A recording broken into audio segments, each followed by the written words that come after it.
Good afternoon, good evening, good morning, whatever time zone you are in, a very, very warm welcome to Journal Club. Thanks very much for coming. So I'm gonna take a few minutes at the beginning of the stream, as I usually do, to introduce myself, to introduce the channel, because we're a very new channel. I'm not going to say I'm a very new person, but it's a very new channel. And so I think many people, if you're just dropping by, if you haven't seen it before, maybe you're wondering what on earth this channel is about. So I'm going to take a few minutes at the beginning to explain that. Apologies if you've heard it before. If you already know what the channel is about, that's fantastic. But you'll hopefully appreciate having a recap as well. Okay, so what is Journal Club? Journal Club is a Twitch channel, as you know, because you're watching on Twitch, or maybe YouTube, but it is a Twitch channel primarily. That is for discussion of scientific papers. So for discussion of academic articles which have appeared in the literature. I'm going to slightly turn down the music because it's a little bit loud.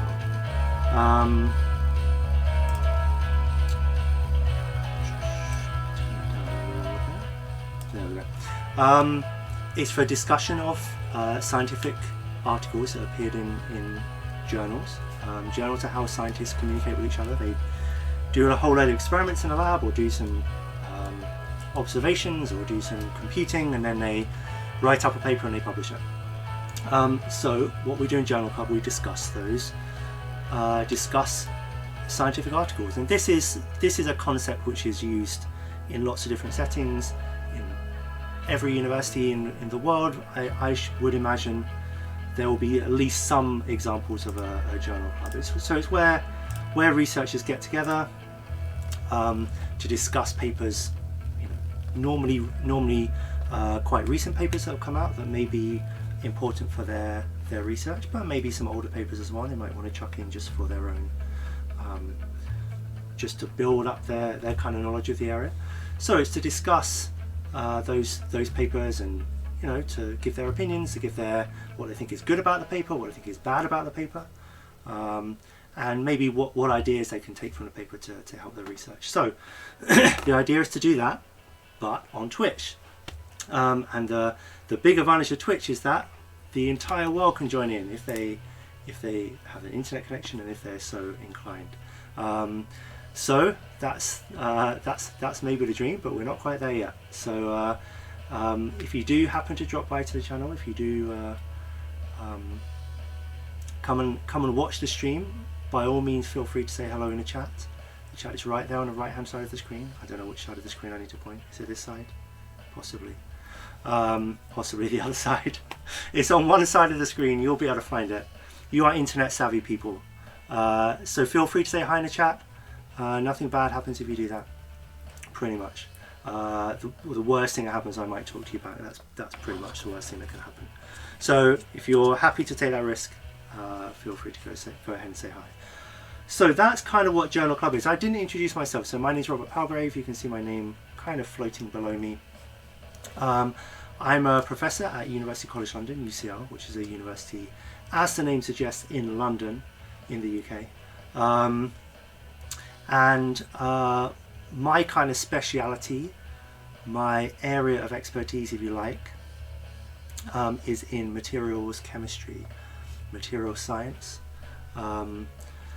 So it's to do with making new materials that do hopefully useful new things. Maybe they help us create renewable energy more efficiently, or maybe they help us store energy in things like batteries or other ways, or maybe they just help us understand the world a little bit better than we did before. So that's kind of what I work on, and so for that reason the journal articles that I pick are pretty much going to be in that field. They're going to be in materials science, materials chemistry. Who knows, one day in the far distant future, maybe we may get some other presenters who might want to present some other kinds of topics, which would be great. But for now, Journal Club is pretty much a materials chemistry, materials science journal club. So if you're here for archaeology, if you're here for paleontology, if you're here for astrophysics, if you're here for history of art, if you're here for 19th century literature, you may be disappointed by what is about to follow. But I suggest you stay anyway, because you might find that you have a heretofore unknown appreciation for material science. Okay, so I think without further ado we should move on to the paper that we are discussing today. So if you guys want to find out what paper we are discussing today, or if you want to read along, maybe open another tab. Don't close this tab, don't close the tab. But if you want to open another tab to read the paper, then a convenient way to do that is to use the chatbot, who is normally very well behaved. And if you type !paper, which I'm doing right now, and if you hit enter, then it's got the wrong paper on there. Oh, it's a disaster. Hang on. I was so sure I updated chatbot. Don't follow that link. That's the wrong link. I'm now going to update chatbot with a correct link. Hopefully I'll be able to do that. Let's see if I can, whilst talking to you lovely people as well. Alright, chatbot. I'm gonna have words with chatbot afterwards. I'm not particularly happy with the performance of chatbot at the moment.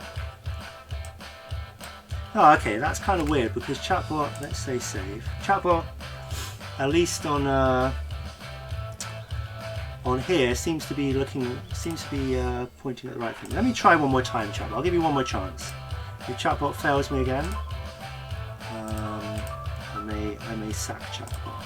But let's have one more go. !paper, and if this doesn't work, there we go. Now it works. Thanks, chatbot. I knew we'd get there in the end. !paper will bring up the link to the current paper that we're going to discuss today. Or if you follow us on Twitter, which at least 2 people do, you can also get the link from there. But !paper, anyone can type, not just me, anyone can type that. Absolutely anyone. And if you do, you will be rewarded by chatbot telling you, hopefully, the correct link to the paper. So, let's have a look at it, shall we? Let's have a look at the paper. Here we go. This is the paper we're looking at today, and the title is Discovering Equations that Govern Experimental Material Stability Under Environmental Stress Using Scientific Machine Learning. So it's a very recent paper. I think it only came out a few days ago, in a journal called MPJ Computational Materials, which is part of the Nature group of journals, but it is also open access. You guys will be pleased to hear. So anyone can click that link. If you have an internet connection, you can get hold of this paper, and you can have a read through with us. So I think this is a really interesting paper. I'm going to start out by saying I have zero background in computational chemistry or machine learning. I don't even know what these words mean. I just use the words. I have a vague idea, but I am far from being an expert in machine learning. I'm far from being an expert in computational chemistry. So I will give you my kind of take on the paper, make some observations. They're probably not the best observations, to be honest. There are probably better observations that could be made, but if there are any machine learning experts, computational chemistry experts in the chat, this is your chance to shine. This is your opportunity. You can pick up, you can save this journal club where I fail. So anything stupid I say about machine learning, any kind of naive comments I make, just get straight in the chat and tell me that I'm wrong about it. I would love nothing more than the chat to be roasting me about my ignorance of machine learning. But let us begin anyway. So I saw this paper tweeted out a few days ago. I thought it was really interesting. To be honest, the reason I thought it was really interesting to start with, that first attracted my attention, was because it's about a kind of a material that I'm pretty interested in, which is this material here, which is MAPI, or methyl ammonium lead iodide. It's called MAPI because, of course, the chemical number for lead is Pb. So methyl ammonium lead iodide. So this is a compound which has attracted quite a lot of attention of scientists in the last 10 years, 12 years, 13 years, wherever we are now. 2009 this really came out in a big way. So methyl ammonium lead iodide is one of, if not the most exciting new photovoltaic materials. So photovoltaic materials are materials that collect sunlight or light, normally sunlight, doesn't have to be, but normally sunlight, and they convert it into electrical power. They convert it into electricity. So most of the solar panels, most of the photovoltaic devices that you see around, if you see any around in everyday life, are made from silicon. So that's the technology that we've had for 70 odd years. And silicon's got lots of good points about it. It's also got lots of bad points about it. And methyl ammonium lead iodide, or MAPI, can actually help to overcome a lot of those bad points. So we had a stream a little while ago where I went into quite a lot of detail on MAPI. I probably won't go into so much detail now because there's a few other things to pick up on in this paper. But I would take this opportunity to say all the previous streams are available on YouTube, even if they're not on Twitch anymore. I think Twitch keeps them for about 2 weeks. You can watch them. But they all go onto YouTube, which keeps them forever apparently.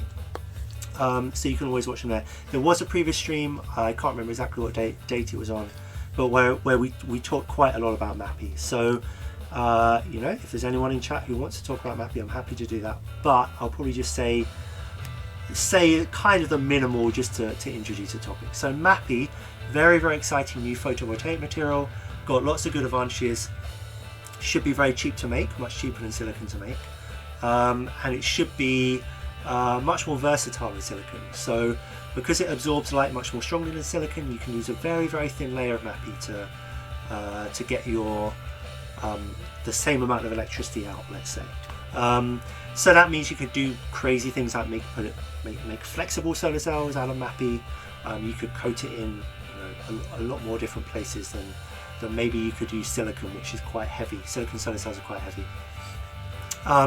So that's probably the reason I was first drawn to this paper, because it was about a topic which I'm quite interested about, and it seemed to be kind of a new approach on that. The one other thing that's really important to say, because it's the whole point of the paper about MAPI. Where's MAPI? I've lost it. I scrolled too far. Here we go. About MAPI is that it degrades quite easily. So MAPI has a load of advantages. It also does have some disadvantages.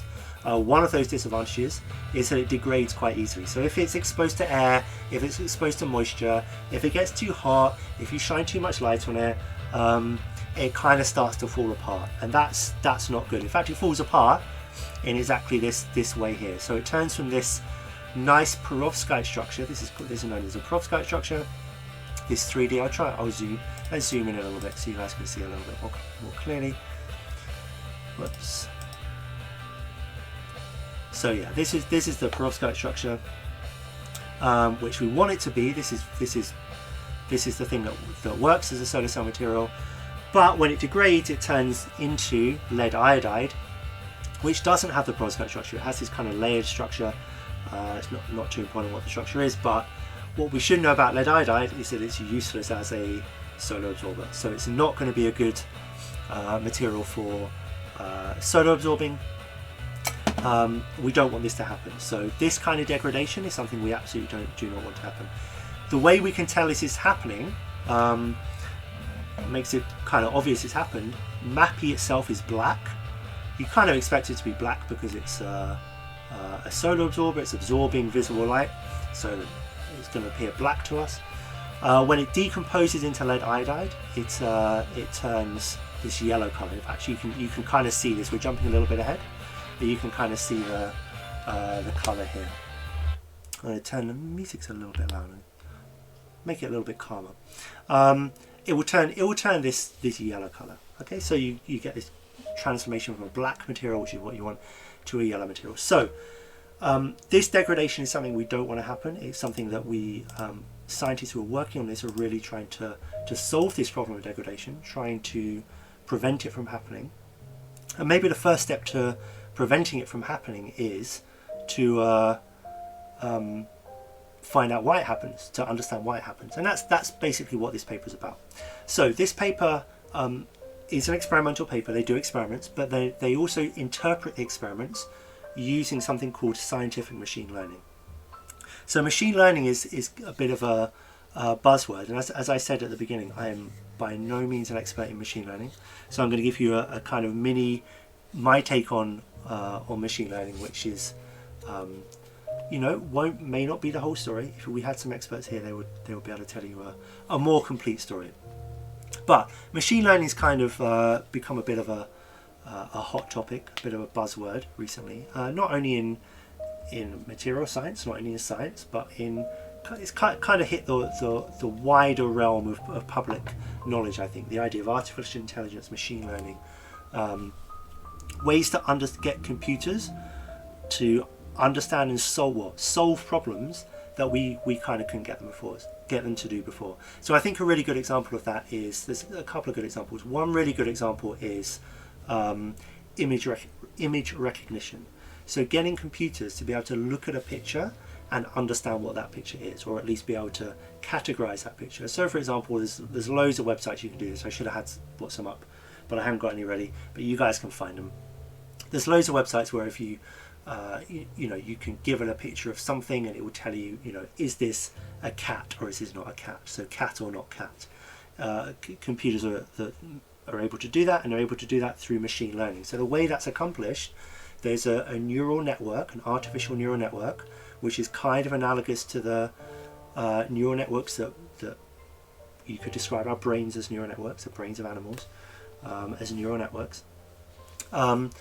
So there's a neural network which is trained on a very, very large data set. So you give it loads and loads of data, and you give it, so in this case you give it loads of pictures. You give it loads of pictures of things which are cats, lots of pictures with things which aren't cats, and you tell it, you say this is a cat, this is not a cat, this is a cat, this is not a cat, and it will do thousands or millions of those, and eventually it would build up a specific neural network which would understand whether a new picture which you've never seen before is a cat or is not a cat, for example. That's something which 10, 15, 20 years ago computers just couldn't do. There's just no way that a computer would be able to look at an image and understand what that image is. People would be able to do it instantly. Show a picture to a person, pretty much instantly they're going to be able to tell you, is the picture a cat or is it not a cat? Okay, maybe there'll be some borderline cases, but there's going to be a high success rate there. Maybe that's because people are using neural networks in their brains. That's how people's brains work. So it's kind of a similar approach. But now computers can do that as well. Another famous kind of application of this is in gaming, actually, in games. So we can kind of take the example of chess. There's been some very, very powerful chess engines which have come out recently, which are based on neural networks. So there's one called AlphaZero, which has kind of come along and obliterated the previous best computer chess playing machine, which is called Stockfish, and that doesn't use a neural net as far as I understand. That uses lots of very, very powerful, very clever algorithms, but it doesn't use a neural network. But AlphaZero does use a neural network, and it's a superior. I don't know if it's currently still the best. There are some other neural networks as well.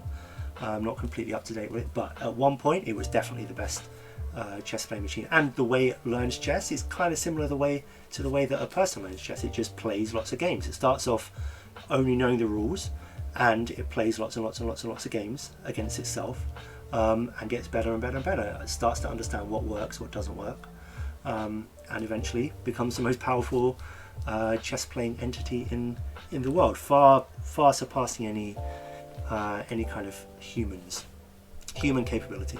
So neural networks, machine learning, very, very exciting, huge potential, not only for things like recognizing if something is a cat, playing a game of chess, but also maybe for more serious scientific applications. There's loads of different areas where that kind of approach, that neural network approach, could be completely revolutionary. One of the big disadvantages, certainly coming from a scientific point of view, for traditional machine learning is that you end up with a artificial intelligence with a neural network that's very good at solving a particular problem or accomplishing a particular task, but it's not always clear how it is accomplishing it, so how it is doing it. So for example, you might have a neural network which is very good at predicting some particular physical phenomenon, but there's no real way, or it's exceedingly difficult as far as I understand, remember I'm not an expert in this, there's no real way to ask the neural network how it is doing it. So how do you do this? There's nothing kind of explainable about what the neural network is doing, which would allow us to think, oh, okay, so maybe we can use the same approach for a different problem. Yeah. So it's the idea of a black box. There's a black box in this neural network, in this traditional machine learning, and we don't know what's going on inside there. Or we can see what's going on inside, but it doesn't really mean anything. There's a whole load of parameters, but the parameters don't really mean anything, or at least it's too difficult to interpret what those parameters mean. So it's kind of like asking a person who's very expert at something. So we go back to the analogy with chess. Asking someone who's a very strong chess player, how do they decide which moves to make, or how do they know, that particular move is going to be the best move in that position? How do they do it? And a lot of times they can't really tell you how they did it. They just did it. I think that's quite a good analogy. And in fact, I even found a good video. Let me cancel the let me cancel the music for a second. So this is an interview given this is a chess player on the left-hand side called Magnus Carlsen. He's a current world champion. You may have heard of him. It's a few years ago. I think it was about 6 or 7 years ago this interview was given. So he's just asked about kind of like that, about how he decides what moves to play. How does he decide how to make a move? So let's just listen to. He's being interviewed by the guy on the right. Let's just listen to what he says. You sort of know the move you want to make, or what does it feel like? I think it's partly subconscious, because sometimes there will be a decision-making process in my mind, and then suddenly I make a move and I really don't know why I did that. So let's pause there. So I thought that was incredibly interesting. So he said sometimes there'll be a decision-making process in his mind, but then suddenly he'll make a move and he doesn't know why he did it. Yeah, he doesn't know. He doesn't understand consciously why he decided to make that move. But most of the time they're pretty good moves. So it's not like he's moving at random. So I think that's kind of an interesting analogy to the problem with traditional neural networks or traditional machine learning approaches, is that you can get really, really good answers out, but you don't necessarily know why. You don't know why that approach is so effective. And that's a problem for if you're trying to use machine learning to understand new chemistry, new physics, new physical science, new biology, because normally in these fields we're very, very interested in understanding the underlying principles. So what are the underlying principles of how photovoltaics works? What are the underlying principles of how a material undergoes a reaction to form another material? We're pretty interested in these things, and in fact, just as scientists, we often would say we don't really understand a process unless we can describe it in terms of underlying process or more basic principles. So we can veer into philosophy of science there. There's quite a wide range of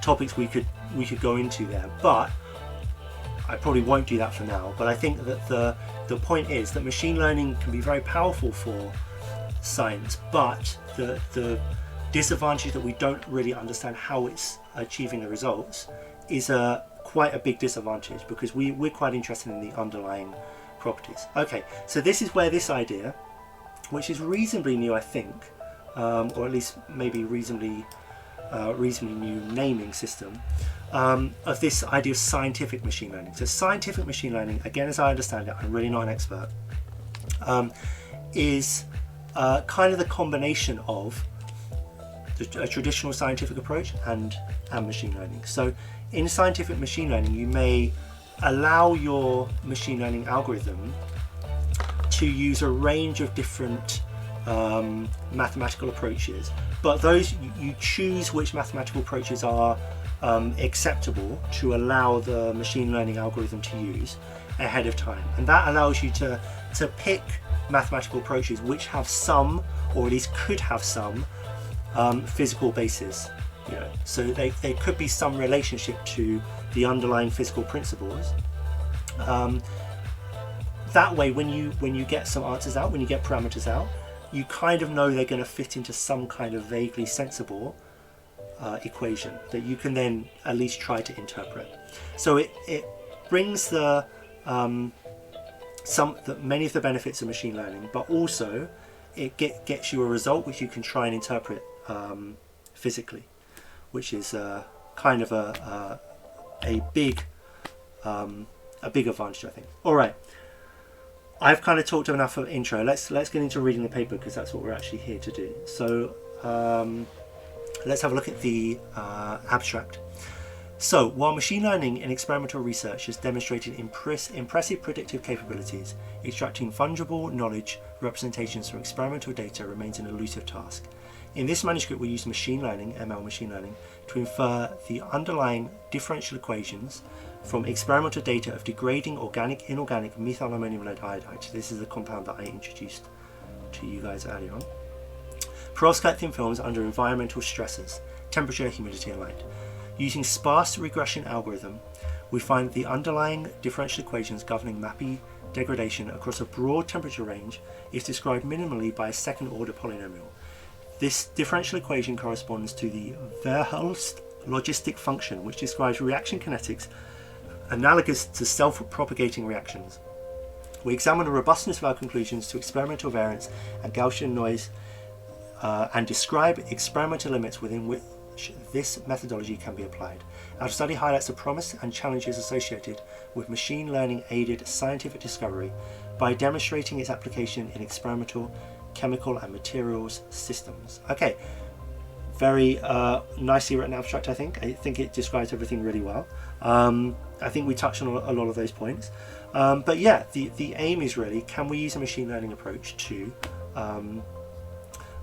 understand the degradation process? What's physically happening when MAPI, this photovoltaic material, is degrading into lead iodide? Okay, so we'll have a look at a little bit of the intro. We probably won't read all of it. I like the start of this introduction, actually.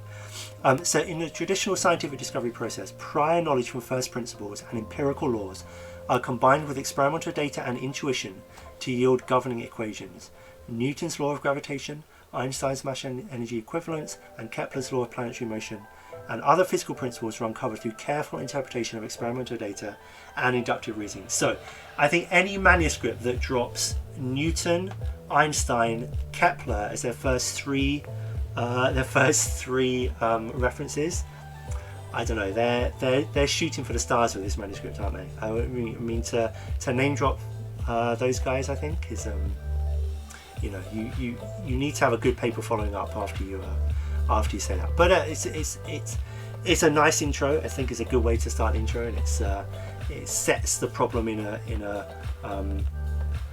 it sets the work to follow, I think, as addressing a problem that spans the history of science. Which, you know, if you can manage to do that with your own work, I think that's a great thing to do. Okay. One such area where underlying physics is often poorly understood is the study of materials under environmental stress. Okay, so there's a bit of a jump there, because to me it's a little jarring how it kind of jumps from grand notions of the vast vistas of human knowledge laid out in equations references 1, 2, 3, and then it's I think a little bit of a handbrake turn to say, now we're going to talk about materials under environmental stress. It doesn't seem so majestic, even as a materials chemist. Materials under environmental stress doesn't have the majesty of the first paragraph, but that's fine. I think we were going to have to come back down to earth at some point. So here's some examples of different things that decompose. Yeah, machine learning has been used to predict degradation as well as to optimize process conditions to reduce material decomposition. Just going to move the camera slightly. Move the camera this way. Okay. However, traditional data science methods yield little insight into the underlying mechanisms. We posit that hidden in the black box machine learning models is valuable scientific information on the dynamics of the system, and if uncovered, the knowledge of the governing dynamics can serve as a foundation for physical interpretation of phenomena and scientific discovery. Yeah, great. So that says in a much nicer way what I was trying to ramble on about, I think, for the first 10 minutes of the stream. There's the problem of black box machine learning. What is going on inside the black box? How does the machine learning accomplish what it accomplishes? There's a lot of information in there, but we can't get it out. So this is the approach of scientific machine learning. So let's read a little bit about that. Herein we use scientific machine learning, which combines regression-based machine learning with sparsity generating techniques in order to automatically identify governing equations directly from data, especially when the systems being studied are too complicated to yield to traditional theoretical analysis. Not only does scientific ML help us understand the underlying scientific phenomena better, it also has the potential to help us make simulations faster and to extrapolate beyond the data set at hand. That's a key point, I think. So, and maybe not even the data set, even the material system, I would say. If you can extrapolate beyond the material system at hand, I think that will be the big win. I think most machine learning algorithms can extrapolate beyond the data set. I think that's kind of the point. I think you probably could do that with what they say here. You probably could extrapolate to materials systems, you know, so you could, instead of doing MAPI, you could look at the bromide analog, or you could look at, you know, let's think of something completely different, a completely different material which is decomposing. Maybe you could use the same kind of equations there, or the outputs there. Okay, I am going to jump. I think it's probably more instructive to look at the actual experiments they did first, and this is probably just me from an experimentalist point of view.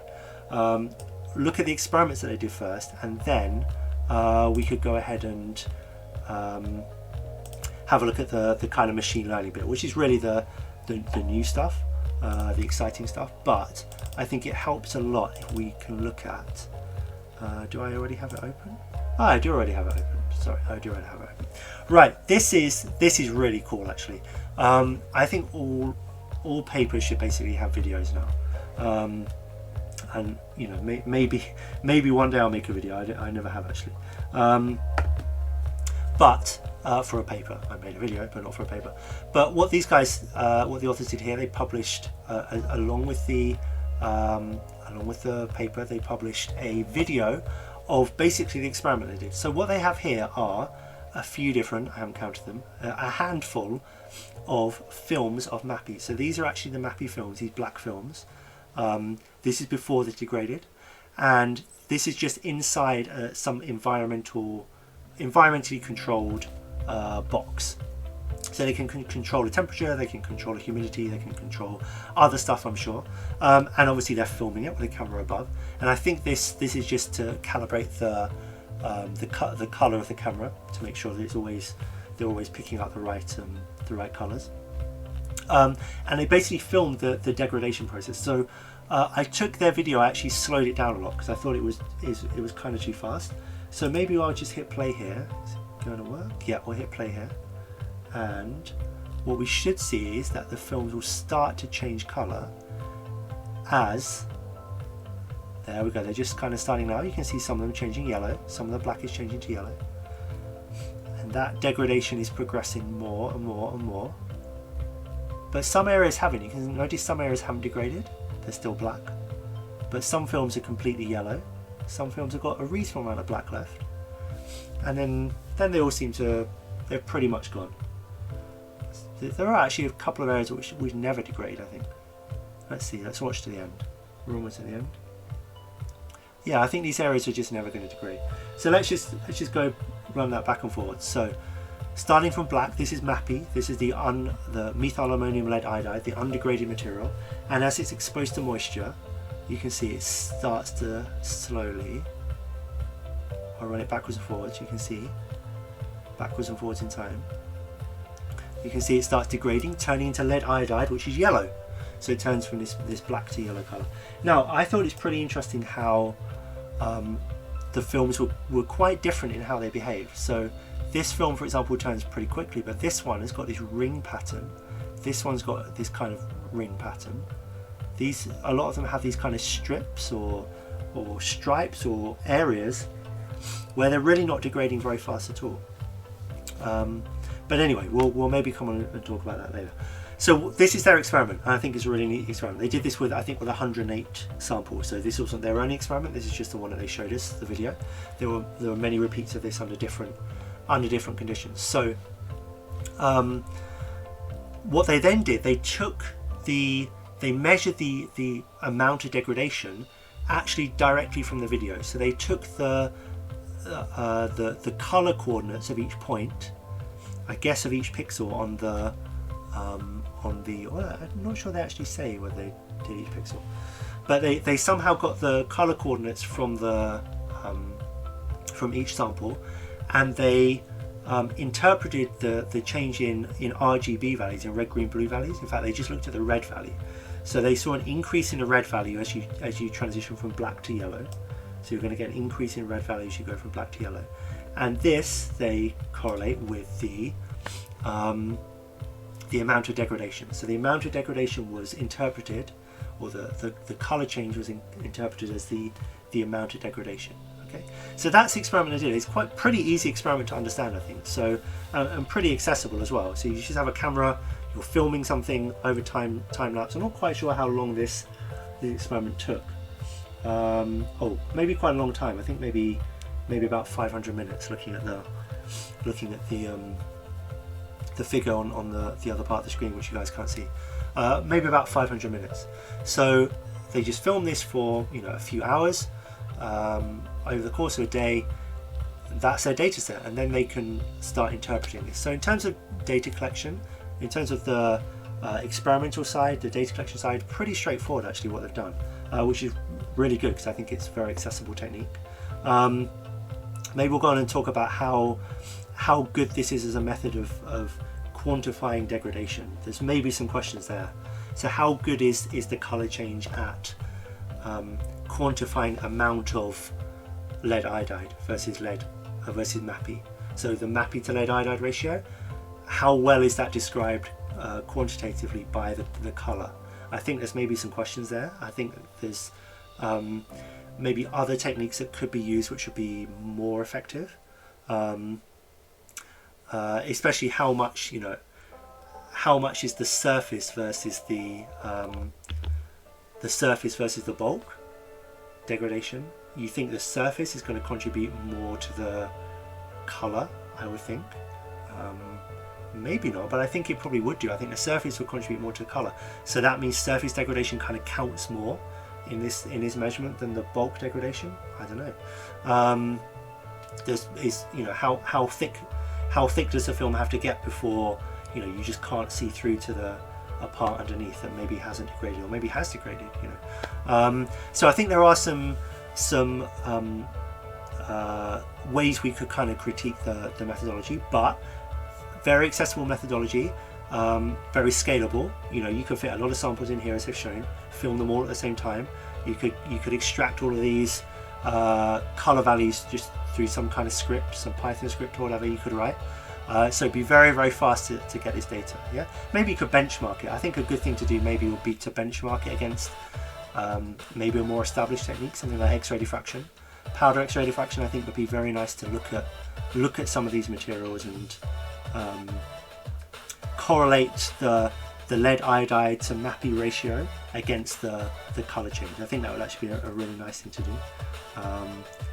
But that could be for, just turn this down a bit more. There we go.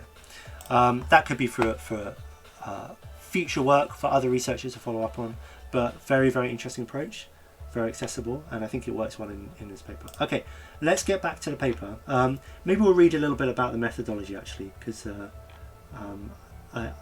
you may have noticed I normally start with the methodology because I think that's a sensible place to start. Okay, so let's have a look here. Let's see if I can get my trusty highlighter out. So for the experimental portion of our study, the input is the experimental data obtained from degrading MAPI films. MAPI film synthesis conditions follow those materials subsection of the experimental procedures section of reference 18, and you can look in their supplementary methods as well. Our experimental data is shown in figure 2. We monitored the degradation of MAPI based on a colour change of the material. As the MAPI films decompose, they change their colour from initial black, majority MAPI, to degraded yellow, minority MAPI. Okay, so it's interesting they're using the colour to quantify, but they're still kind of being a little bit conservative in, you know, they're qualitatively describing the samples as majority MAPI or minority MAPI. So that's kind of interesting, I think.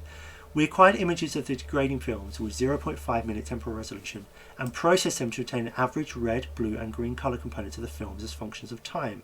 So I wonder if they looked at the average of the whole film. I'm guessing they did. I think they probably did. There are limits to the use of film colour as a proxy. There we go. So this is what I was mentioning before. For example, in mixed perovskites, the degradation may proceed via phase demixing into pure phases that may be dark in colour, and a camera-based imaging technique should be modified or complemented with other methodology, e.g. X-ray diffraction. Okay, that's kind of what I said before. I still think, to be honest, even in this case, it would be good to benchmark against X-ray diffraction. I mean, you probably only need to do a couple of examples. Or it may be hard to get exactly the same parameters, you know, environmental parameters for each of them. But you know, I think that might be a good thing to do, just for a bit of a sanity check on the on how accurately, how quantitative that measure of color actually is for the phase fraction, which I guess is the thing you're interested in. Okay, so for the study of noise robustness, so this is okay. So this goes on to the computational workflow. So let's go upstairs and look at the look at figure 1, which they set out these different workflows. Okay, so the collection of data is actually down here. Collection of data is let's get a pen out. So the data collection is this part here, which is what we just talked about. So they get this value u, which is just taken from the red values, and this is time along here. And so what their data mostly looks like, it looks like this kind of S-shaped curve. So it starts off with very low red value, and then at some point it will increase until it kind of plateaus at a high red value. And a high red value is when the sample's turned yellow, basically. Then they will use their scientific machine learning to build this nonlinear library of data, and then they will identify the dynamics. So they will identify, if I just smooth the screen a little bit, they will identify a differential equation describing the data, which is actually this equation here, which they come out of. So the way that the scientific ML works is that you have to input the difference from normal machine learning, again as I understand it, is that you have to input some domain knowledge. So you have to restrict the machine learning to only use a certain kinds of functions. Yeah, certain kinds of functions which have some kind of physical meaning. So that's what they've done. They've input some of these different kinds of functions into the machine learning. They've combined it with the experimental data. Sorry, here's experimental data, and it also appears down here as well. Here's experimental data with the red values. We want a function. This is what we're trying to find out. A function of u, and u I think is just an expression of the red value at different times. Okay. They do their curve fitting, they bring in their scientific machine learning up here, and then eventually what comes out at the end is this differential equation describing data. That's the paper in a nutshell, I guess. Okay, so we've seen their experiment, we've seen their I think we've got a bit of an idea about the methodology. So let's have a look at the well, let's read a little bit at the end of the kind of intro section about what their objectives are. So the objectives of the study are twofold. As illustrated by the workflow shown in figure 1, uncover the underlying differential equation corresponding to perovskite degradation using sparse regression methodology. PDE find. So PDE, as far as I understand, is partial differential equation find. I don't know what find stands for, but it's the methodology which has been published before in a previous paper. But that's this methodology here. Okay, of using using this approach to scientific ML, I think is or this implementation of scientific ML is called PDE find. So it's one of the it's referenced up in the introduction. So, and quantify the effect of noise on the accuracy of extraction of differential equations by PDE find by comparing noiseless and noisy simulated data. Okay, so actually this is a point they talk quite a lot about. Again, one of the kind of difficulties of machine learning is that for scientific applications, that scientific data will in almost every single case have noise associated with it. So noise or kind of random fluctuations or uncertainty in every data point is an inherent part of any measurement. And any kind of machine learning algorithm is going to have to deal with that. It's going to have to understand or be able to cope with the fact that even if you measure exactly the same experiment twice, there will be some fluctuations, there'll be some differences in the data that you obtain, and that will be because of the noise. So the way they approach this, they actually use some simulated data. So they made some data up, some perfect data, which you can do if you make it up. They added some noise to it artificially, some Gaussian noise, just a random normal distribution of noise, and then they saw how the machine learning algorithm dealt with fitting the noisy data compared to the noiseless data, and they use different degrees of noise to do that. So that's actually quite a big part of the work, and we'll touch on that a little bit. But I'm kind of most interested really in the main outcomes anyway.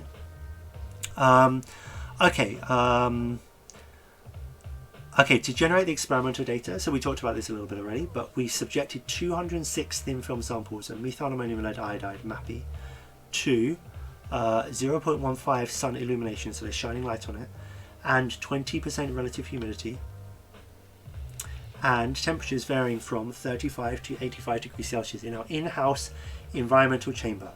That's described in detail in a different reference. A camera was used to monitor color changes versus time. The red color time series is chosen for further analysis because 2 studies have shown a clear correlation between film color and device performance in the limit of MAPI composition, given one of the principal degradation products is yellow PBI2. 108 samples are grown under low variance conditions, quantified in the results section. 98 samples are grown under high variance conditions, labeled high variance experimental, referring to the amount of variance, color change versus time, between samples synthesized and degraded under ostensibly identical conditions. Okay, this was a point I have read through the paper. It may surprise you to know I have read through the paper. This was a point I didn't entirely understand about this low variance versus high variance data set. So if we look at the supporting information, so for example, we can see the low variance data set. We can see the low variance data set is here, and you know, good on them. They show kind of all of their data. So we can see, you know, normally I think the blue is the differentiated, the differential, and then the red and the green. Solid mean, or maybe the blue is blue and the red is red and the green is green. I think that's what it is. I think these are just the color coordinates. Okay, I think these are just the color coordinates. I think that's what these are. Although, yeah, RGB values. Okay, these are just the raw RGB values from different samples. Okay, so you can see how the RGB. So the red and green are pretty much changing. Okay, interesting how the blue changes, isn't it? The blue kind of almost looks like the oh, you can't see any of it because I'm not in the right place. Interesting how the blue changes, isn't it? You guys can see maybe how the blue is kind of almost looks like the differential of the red and the green, which I don't know. Maybe there's something deep there, but there's probably not something deep there. But anyway, this is maybe what the this is maybe more interesting. So can I zoom out at all? Let's zoom out a little bit. So supplementary figure 2, comparison of high variance dataset left and low variance dataset right. Okay, so they're just plotting here the rev values at different temperatures, 35, 45, 55. So the high variance is on the left, this is high variance, and low variance is on the right. I don't know what the physical difference between high variance and low variance, except for the high variance varies a lot and the low variance doesn't vary a lot. You see what I mean? But I can't find anywhere, I mean I may have missed it, so apologies if I have. I can't find anywhere in a paper where they actually say we made the high variance this way and we made the low variance that way. I think they just measured a load of samples and then decided afterwards whether they were high variance or low variance. I think.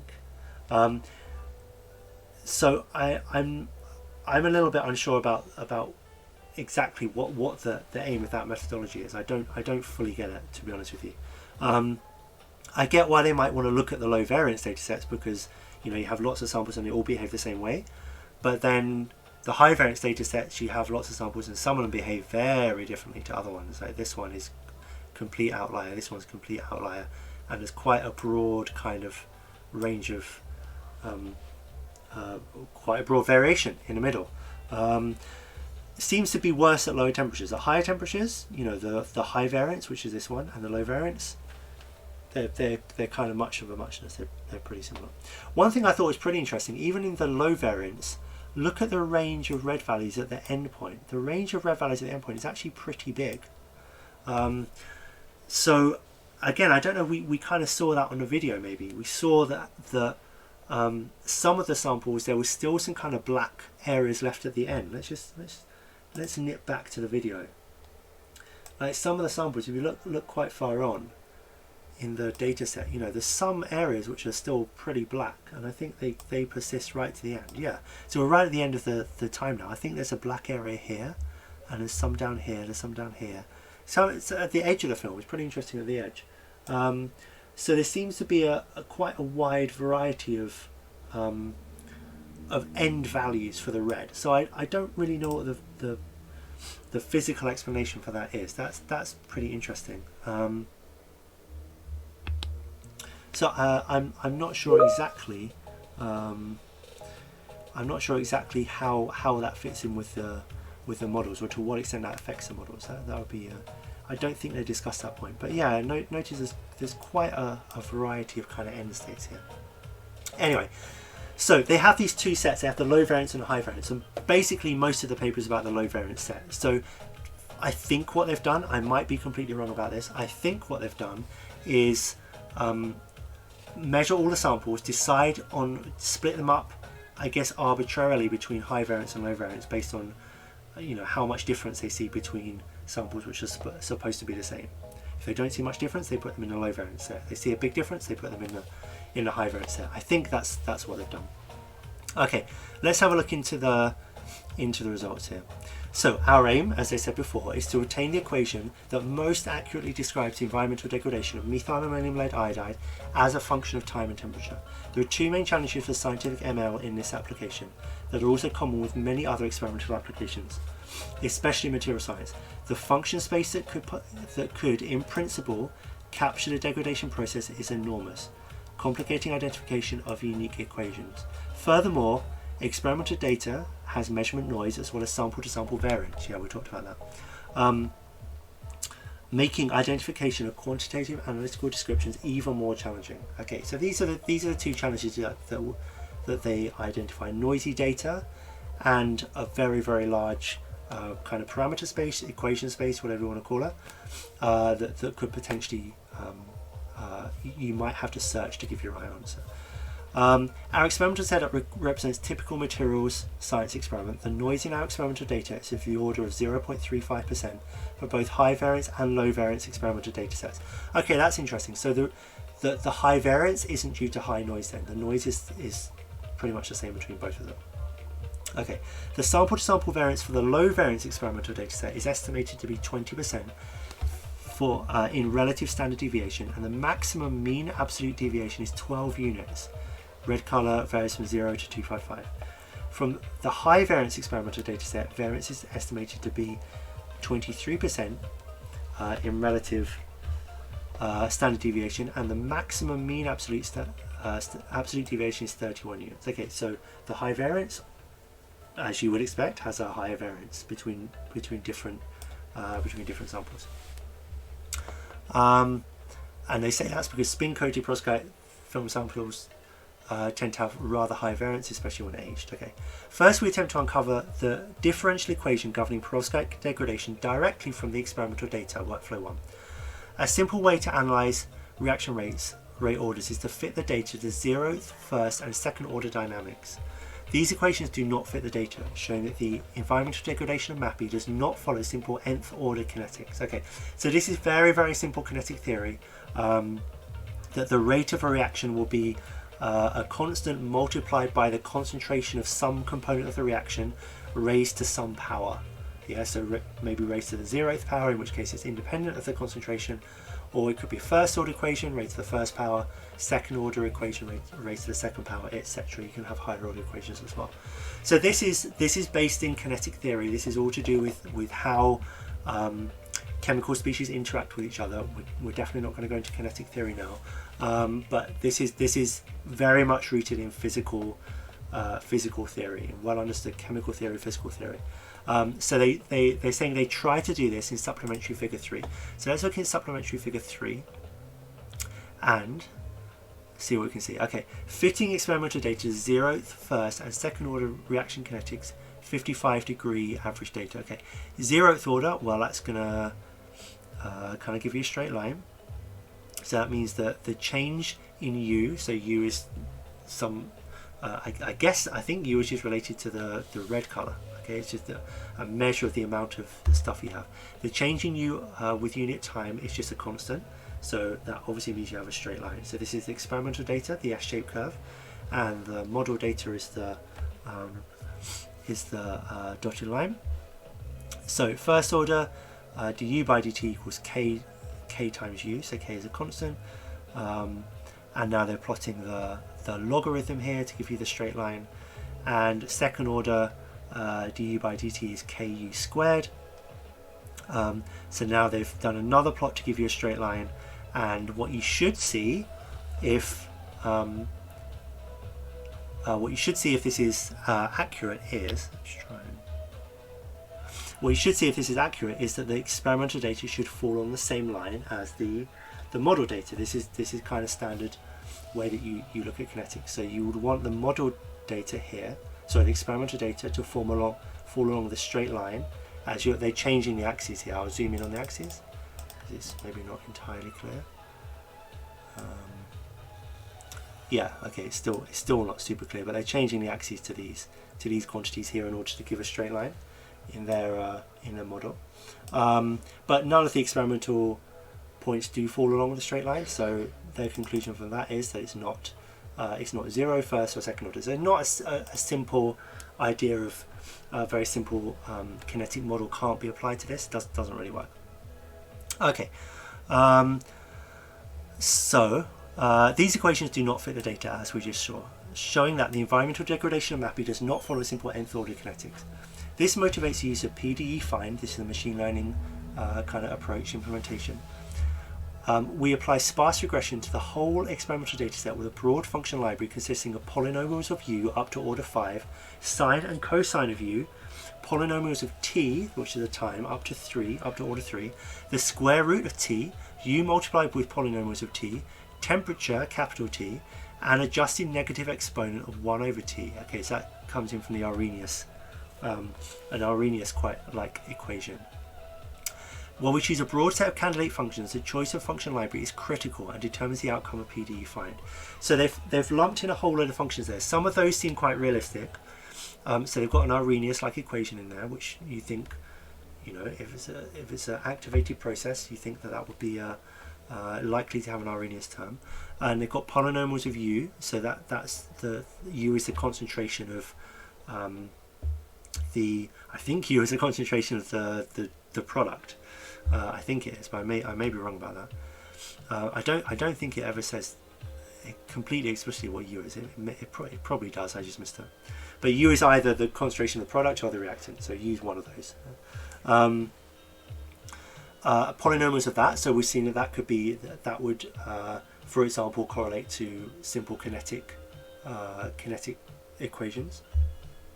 First, second, zeroth order, for example, and they put some sine and cosine. I think these are just kind of red herrings. I don't really see, unless you had a reaction which is kind of oscillatory, which went backwards and forwards. I don't really know why there'd be sine and cosine functions, unless you're kind of combining them together to make, exponential function or something weird like that.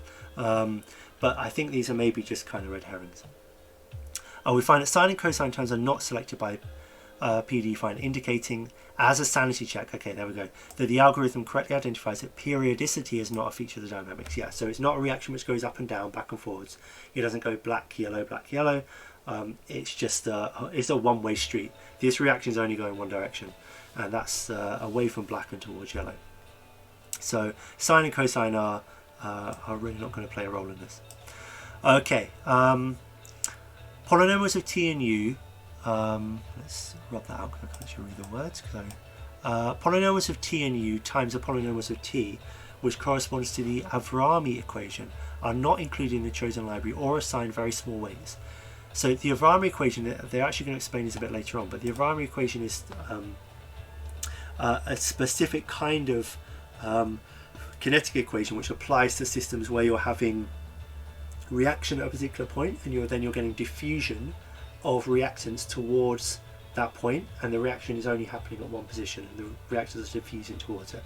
So that could have been what was happening here, but I think that their machine learning is really telling them that that's not what's happening here. Yeah, so they managed to rule out some of the kind of completely ridiculous functions like the sine and cosine functions, which are definitely not, you can tell instantly they're not right because it's not kind of an oscillating reaction.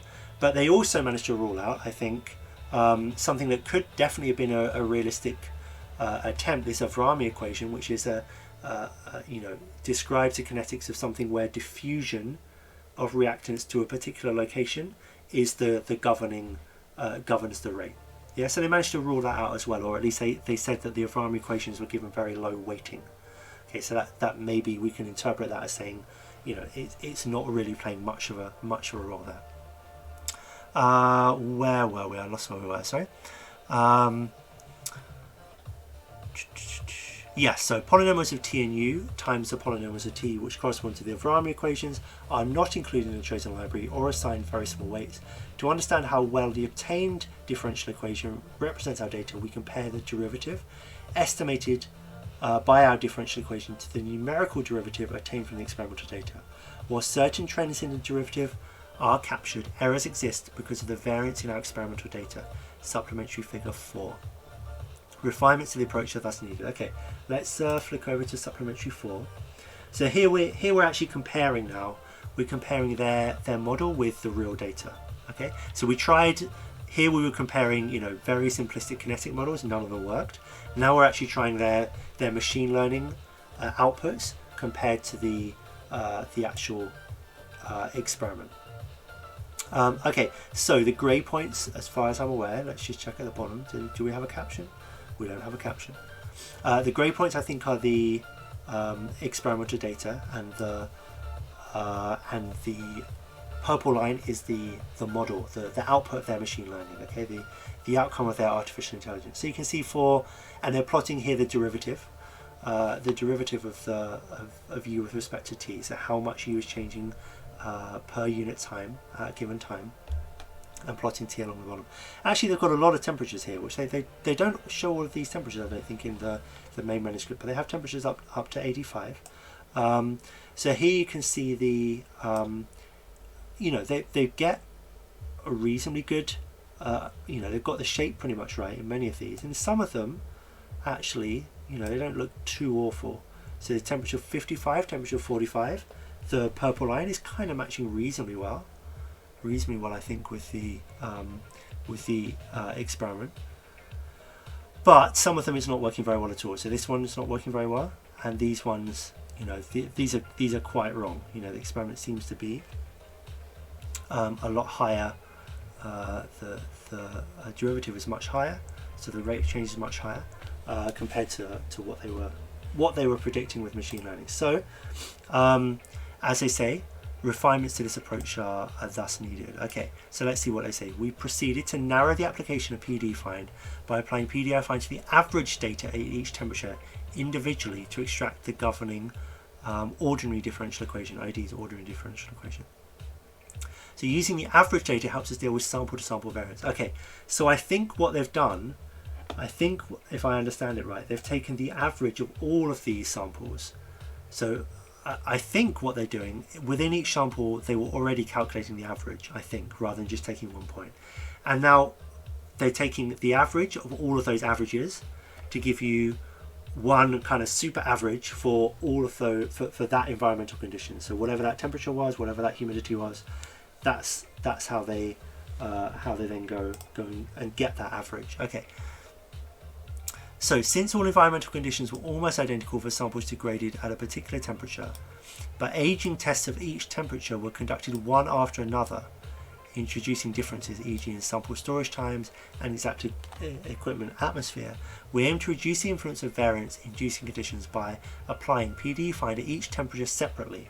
Okay, so they also found that not only do they have to average over all the samples in a particular data set, in a particular conditions, but also they couldn't find a set of equations which apply to all of the temperatures at the same time. And again, they're saying that this could be due to variation between, you know, when they've done a test at 45, at 50, at 55, at 60, they're doing these tests sequentially. Yeah, so I'm guessing they make all of the samples at the same time, they store them all, and then they do the sequential test. So they're saying, well, there could be other things which are complicating our analysis. There could be some problems with, you know, that maybe the atmosphere is different in the within the environmental chamber. Maybe the samples are different ages, obviously, because they're different times since they've been made. So, you know, we're just going to stick to within one temperature. We're going to bring up one set of equations for each temperature, as opposed to, which I think was the original aim, one equation which governed all temperatures, or at least all temperatures that they're investigating. So I think they found, even with the kind of limiting and averaging that they've done up till now, it still isn't possible to get a model which works across all temperatures. You need to cut it down and slice it up. So they're kind of progressively salami slicing their kind of aims and objectives, I would say, to get something that works. But anyway, first we apply PD find with a large library, as described in the previous paragraph. Here too we see that sine and cosine of u, polynomials of t and u, times the polynomials of t are either removed from the library or have small coefficient values. So that's the periodic functions, they're not going to be involved, or the Avrami equations, they're also not going to be involved. Yeah? We exclude these terms in further analysis. Then we apply PD find with first to fifth order polynomial libraries. We find that with the first order polynomial library, PD find is unable to find an equation that fits the derivative of our data, figure 3a. Figure 3a. That's this one here, yeah? This is not good. This is terrible. Okay? Not a good fit. However, is the next word however? No, it's not. All other libraries, from second order polynomial to fifth order polynomial, appear to fit the derivative of our data with significant accuracy, figure 3a. When these differential equations are integrated, they have the same S-shape as our experimental data. The second order polynomial library is the most minimal library that fits our data without high error. The functional form of this ODE, ordinary differential equation, is this one. So it's a second order polynomial, so it's got a u term and a u squared term and a u to the 0 term, and it has these three coefficients, a0, a1, a2. So these are the parameters, a0, a1, a2 are the things that the machine learning is trying to optimize. Those are the things that it's changing, and when it gets a second order polynomial here, you can see the error, they're measuring the error here, the mean absolute error is pretty small, it's much smaller. So for one, it's terrible. This is first order, terrible fit. Second order, pretty good fit. Third order, pretty good fit. Fourth order, even better fit. Fifth order, even better fit. Now, they've chosen to only carry on discussing the second order, and that makes a lot of sense to me, because the objective here, what they're trying to get out, is something that's physically meaningful. So if you add additional higher order terms, you're always going to get a better model. You're always going to be able to get something that fits better. But because you're adding more parameters, yeah, you have more parameters now. Every time you add another higher order polynomial, higher order u term, you have another parameter, you have another a term. Yeah, so more parameters means you can get better fit. But it doesn't necessarily mean it's a better model. Better fit doesn't necessarily mean better model if your parameters, you can't interpret them in terms of anything. Yeah, so it's easy to have a model which fits data exactly with a million billion parameters, but if you don't know what any of those million billion parameters actually mean, then all you've done is just draw over your data. I mean, you may as well just be doing this and drawing over your data and saying, this is my model. My model is to draw over the data. That's it. You'd be surprised how common that approach actually is. Of course, these guys are not going to fall into that trap.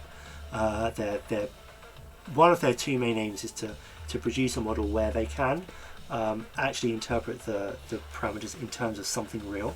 So for sure, they're going to pick the lowest order polynomial that actually gives a reasonably good fit. So you can see that here.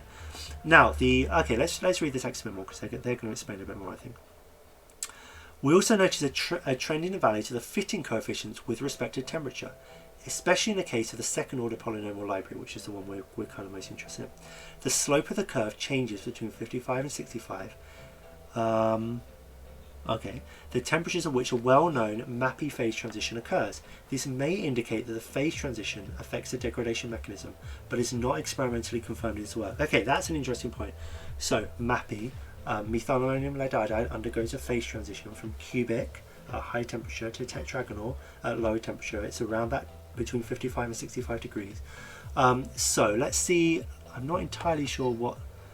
Okay. So they're talking about the parameters which are shown here. So here they're plotting for the second order polynomial library. Here they're plotting the A0, A1 and A2 parameters. So A0, A1, A2 against temperature. So their first idea, I think, was to have these parameters be the same for every temperature, but they couldn't get a model to work like that. So okay, they said, all right, fine, we're going to let the parameters be functions of temperature. They're going to vary with temperature as well.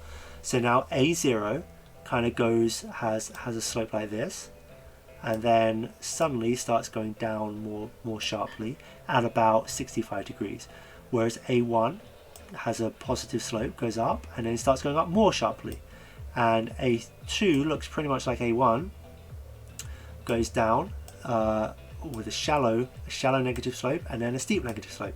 And what they're saying is the point of inflection, or I think that's a word, isn't it? The point of inflection, or the point where the slope changes, is always about this 65 degrees, which coincidentally is the temperature of the phase transition of MAPI. So could it be that the different phases of MAPI have different parameters, or have different degradation behavior, and so have different parameters in terms of this machine learning model? Maybe they do, maybe they don't. They're saying that that's a possibility. It could just be a coincidence. It could be that, I mean, we're saying there's a change in gradient here. We don't actually have that many data points. There's only 3 data points on these, the kind of high gradient regions. They could just be, if you collected more, maybe they're gonna. If you collected more data points out here, maybe they're gonna kind of average out and kind of form pretty much a straight line like this. Who knows? But anyway, so that's maybe something that could be looked at in the future as they suggest. Okay. Next we evaluate. Where are we? Next we evaluate the effect of variance on the partial differential equation extraction by comparing the above results obtained on the low variance dataset with the same workflow applied to the high variance dataset. Okay, so now that the high variance dataset comes back in, I think, as I said before, this is just manually split up between samples which didn't vary much and samples which varied a lot. I don't know whether, because they talk here about how they've done an additional averaging, I don't know if that additional averaging has also been done for the high variance. Maybe they're going to tell us. After averaging multiple curves for each temperature, yes, okay, so fine, they do that, the averaging technique. The results are qualitatively similar for a constrained function library of polynomials of second order. The obtained coefficients have the same sign and order of magnitude. Supplementary table 3. Let's look at supplementary table 3. Supplementary figures. Do the tables come after the figures? Who knows?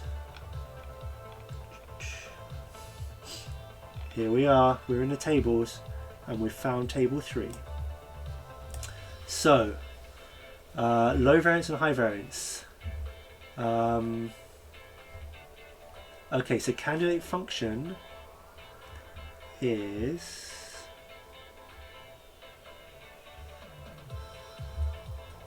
okay. I'm not entirely sure how to read this table. And also it's gone off the bottom of the screen. So you guys. So I think they're saying with low variance, this first coefficient is 9.1584, and afterwards it's 47.85. So that's quite a big difference. This one, they are the same sign. Are they the same order of magnitude? I guess. I mean, I guess they're half an order of magnitude different, aren't they? So these ones, you know, closer. This is changed by less. The u squared term is also still positive, but changes by a bit. Okay, so what temperature is this for as well? I'm not sure what temperature this is for. Yeah, that's a little bit confusing because as far as I'm aware, they got different coefficients at each temperature, but they're not saying what temperature this was. But again, this may be something that I've missed.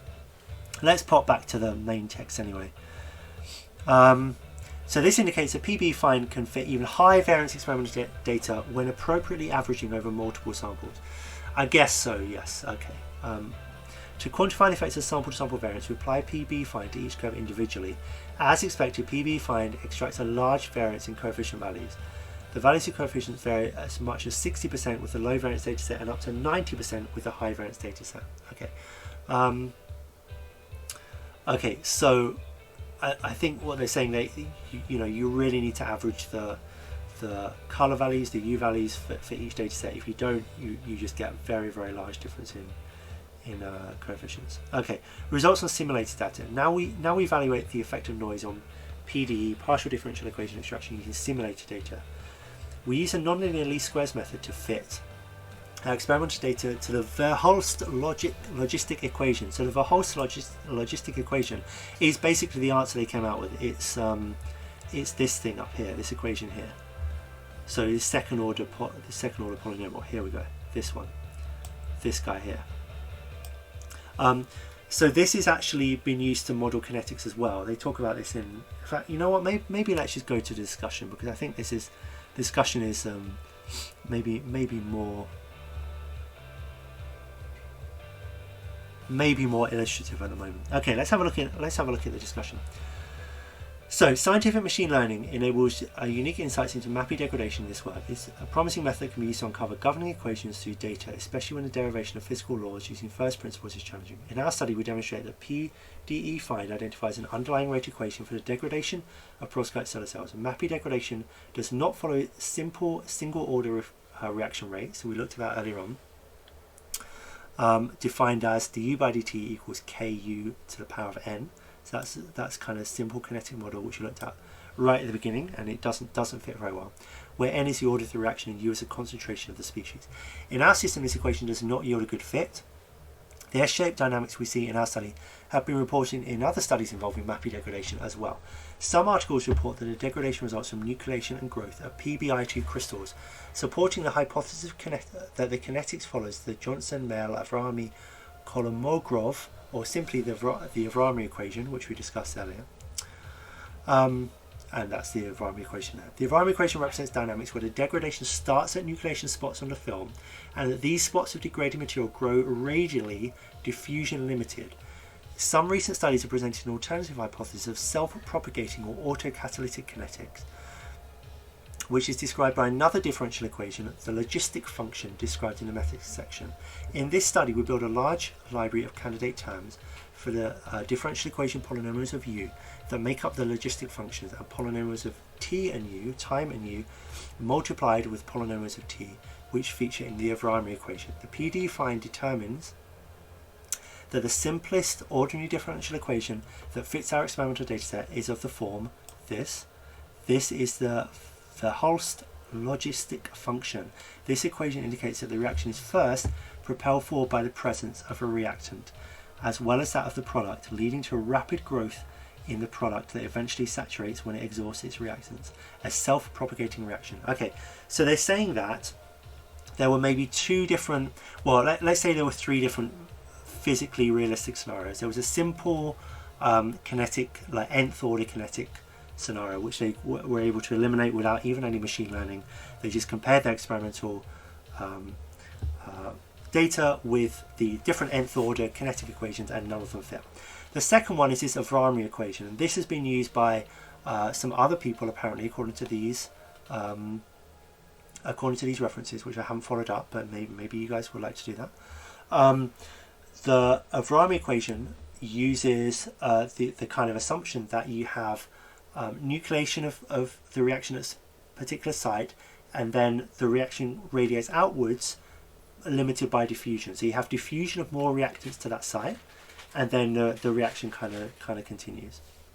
So that's the Avrami equation. But a different possibility, or an additional possibility, is this logistic function, which is what they call a self-propelled reaction. So they say that this is propelled forward by the presence, the reaction is propelled forwards by the presence of the reactant as well as a product, leading to rapid growth in the product that eventually saturates. Okay, so while the Avrami equation nucleation growth model is limited by the rate at which the reactant diffuses to the reaction site, the Verhulst logistic function is not limited by this because the reactant is already present at the reaction site. This is why we chose the logistic function model for the simulated dataset over the Avrami equations that have been used to model nucleation growth reactions. The algorithm picks terms that describe self-propelling kinetic second-order polynomial library as opposed to diffusion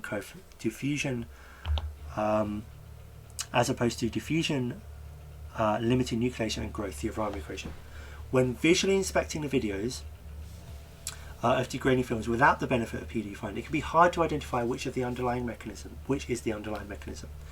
In examples shown in supplementary figure 7 and the video, one can see light areas of degrading material in the middle of the film degradation. Yeah, so we saw this.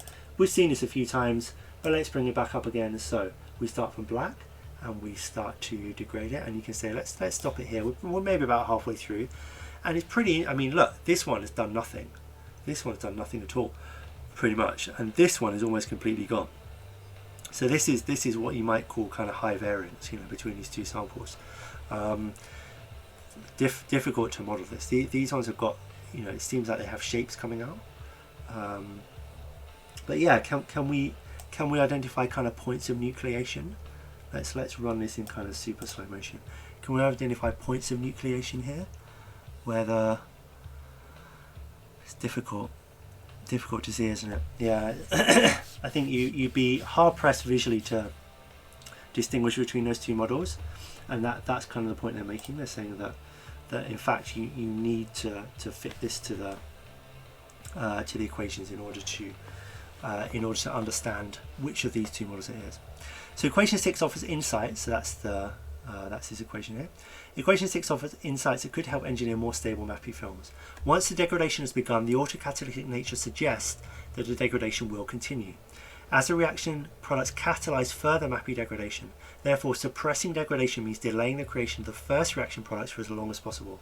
To engineer more stable MAPI films, this equation suggests that reducing MAPI degradation may be possible by reducing the density of nucleation points inside the material, including, for example, by ensuring that all the PBI2 precursors are fully converted during film formation, and possibly by using highly purified, i.e. devoid of contaminant particles reagents in the film adjacent layers that could nucleate PBI2. Okay, so yeah, there's a bit more of a kind of discussion there, but I think we kind of summarized their main point. So they were able to use, I think with some challenges, I think it's fair to say with some difficulties that they fully upfront about in the paper, this machine learning algorithm to look at real experimental data and produce an output which has a physical meaning. So that kind of accomplishes their aims, I think, and that's a very important result, I think. The challenges they have, let's kind of go over the challenges that they kind of face. So I think the first challenge that they faced was that there was a lot of variance between samples which normally have the same conditions. So all of these samples here normally have the same conditions. If I pause the video here, this one is almost no reaction at all, this one's almost complete reaction. That's pretty difficult. So what they had to do was average not only over an entire sample, so not only averaging over an entire sample, but average over all the samples in the same data set. So that was a difficulty in order to get an equation to fit. What they also had to do was they worked out that actually they had to, this is the graph here, they had to develop equations separately for each temperature. Now you might think that they should be able to use temperature as a parameter in their equation if the rate of reaction you think will have some relationship to temperature.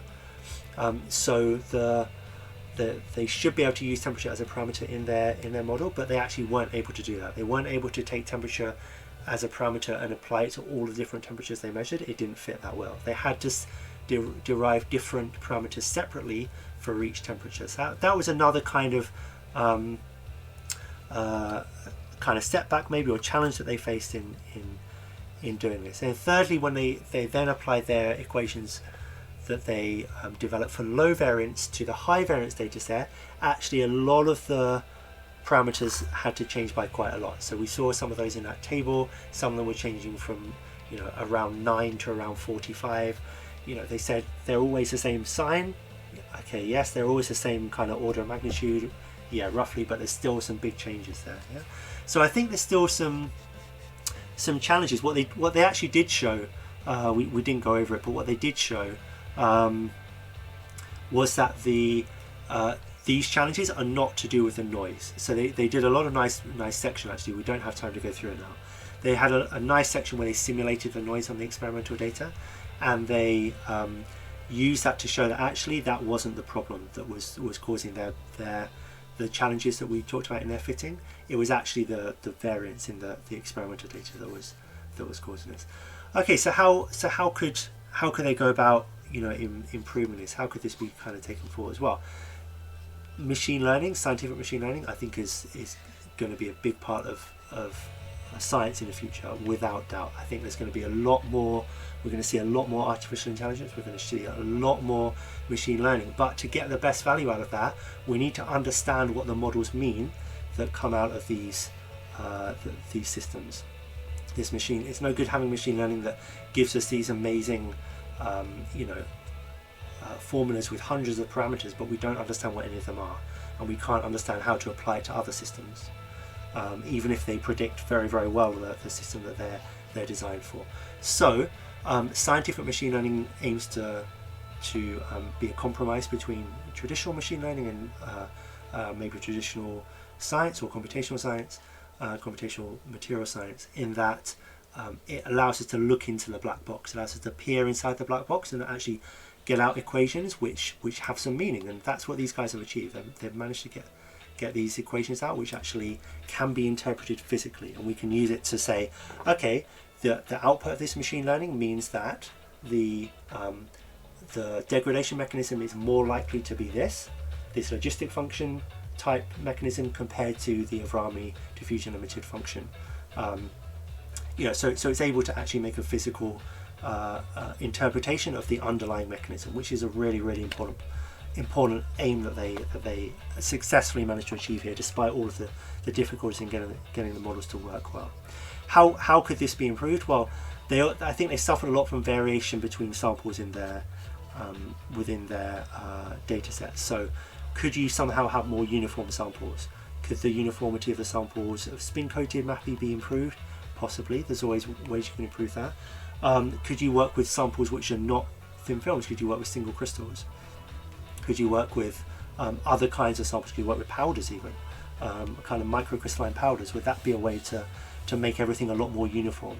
You know, with films, you could think like, what are the thickness, what's the roughness, what's the surface area, what's the crystalline orientation. All of these things can be influential. With powders, you eliminate a lot of those things. With single crystals, you eliminate some of those things. So maybe changing sample type might be kind of interesting. Also, the way to measure it. So I think it's a great idea to look at the to use an optical camera to measure the color. Really accessible. You don't need too much fancy equipment. You just need to buy a camera and write a little script to extract the RGB values. It's not too a high hurdle to overcome for most labs, but it has some disadvantages. What are we actually looking at? How can we benchmark the color you get out against the actual phase fraction, which is what you care about. You care about the MAPI to lead iodide phase fraction. There's way better ways to measure that. We could do it by X-ray diffraction, for example. They mentioned that as a possibility. I think what would be nice here is could they benchmark their color values against the XRD? That would be really nice. For example, the color values may only be looking at the surface. You may only be understanding surface degradation. What about the bulk degradation? Or you might be having lots of degradation in the bulk, which isn't apparent because you have like the surface is still mappy.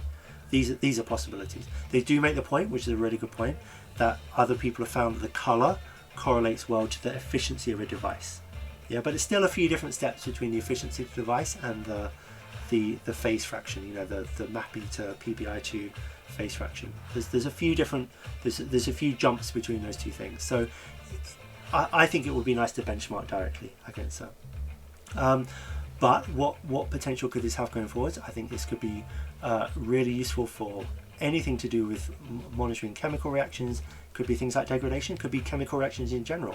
Set up a camera, watch your reaction, maybe even watch it in super slow motion. I think that might be a nice way to do this. You can get very slow motion, very high frame rate, very slow motion cameras now, watching reactions in slow motion and understanding what's happening, extracting that data into some kind of machine learning, and then understanding what's happening on very short timescales. That could be really exciting. There could be lots of opportunities there. Or even with normal cameras, you know, watching slower reactions like this one. I think these reactions took a few hours to progress. Can give you a lot of insight, as we're seeing here. So overall, really nice paper from these authors on using scientific machine learning on a very hot topic on these perovskite solar cell materials. Hopefully you've enjoyed the discussion of it today. You can continue to make comments in the chat if you would like to, even after the stream is finished. The chat is always open, 24 hours a day, 7 days a week, 365 days a year, except on leap years where you get a free day. You can chat. You can write in the chat at any point. You can hit the follow button, which is right down below, and that will help you keep updated whenever the stream goes live. You can follow us on Twitter as well. There's a link down below somewhere. If you follow, you also get your name on the little tab below, which is one of the most exciting things probably that will ever happen to you. You can follow us on Twitter. That will tell you what papers are coming up. I tend to announce them a couple of days in advance. So hope you enjoyed this paper. If you've got any comments, if you have any responses to any of the things I said, drop them in chat. You can tweet at me. You'll find a way to get in contact, I'm sure. But for now, we will leave it. So thanks very much for joining. Thanks for being part of the stream. If you're watching on YouTube, I hope you can try and catch a live stream at some point. Yeah, have a good day wherever you are, and I will see you next time.